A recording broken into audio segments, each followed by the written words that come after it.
take a look back at what came out on Yahoo Finance over the weekend. Our editor-in-chief, Andy Serwer, writing a little bit about the state of the cotton business in China. And Andy, a concern that maybe is a little bit off the beaten path for a lot of investors, but I think your letter kind of highlighting the new problems with U.S.-China relations. It's not so much the president tweeting about trade war this, tariff that, but kind of good old-fashioned geopolitical, how are you treating your people and how will we respond, and the complicated situation, I think, now for the Biden administration.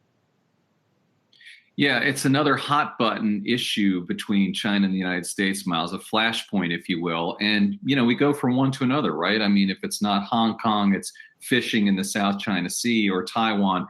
This latest conundrum over cotton, if you're not up to speed, it's in Xinjiang province, where there's a ethnic minority, the Uighurs, and reports of Chinese abuses against this population, which is predominantly Muslim.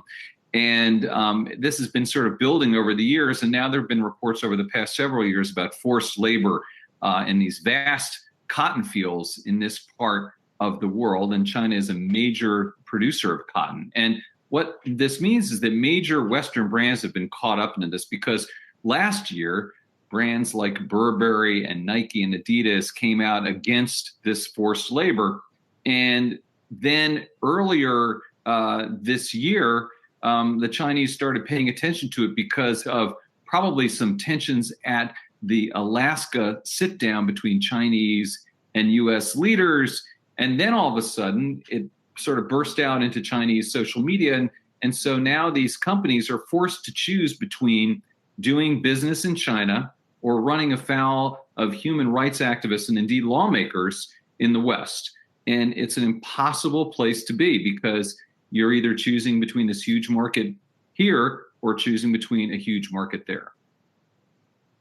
And so how do you think this plays out, Andy? And how do you think it should play out? I mean, because it's such a tricky thing to handle on the part of the two leaders. Yeah, I know this is not the answer anyone wants to hear, Julie, and because it's kind of boring, but it's just dialogue, dialogue, dialogue. And, we weren't, frankly, terribly good at that during the last administration. As Miles suggested, there was a lot of policy by Twitter, a lot of, situations where leaders just said, this is where we're going and that's it.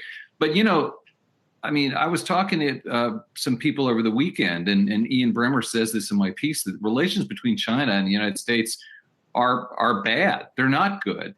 And people who anticipated things turning around with the Biden administration are sorely disappointed, I guess. And just for instance, you guys, I don't know, I just found this out this morning, that the Academy Awards were not streamed or broadcast in Hong Kong.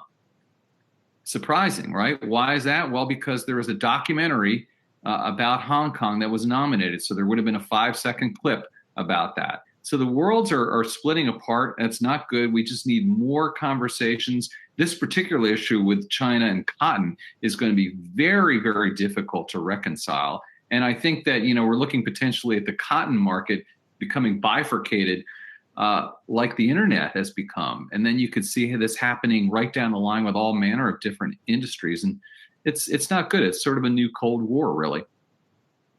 Yeah, and it's interesting, Andy. You think about kind of the Defense Department is staffed with folks who spent their entire academic careers doing international relations in a world where everything got more unified, and now they take a job at state and they realize that's not actually the world that they thought they studied at American University. So kind of an interesting dynamic at play there as well if you go down to the staff level. So, all right, Yahoo Finance editor-in-chief Andy Serwer. Andy, great read over the weekend. Appreciate you jumping on. And I know we'll talk later this week. As I mentioned, very busy week here at Yahoo Finance.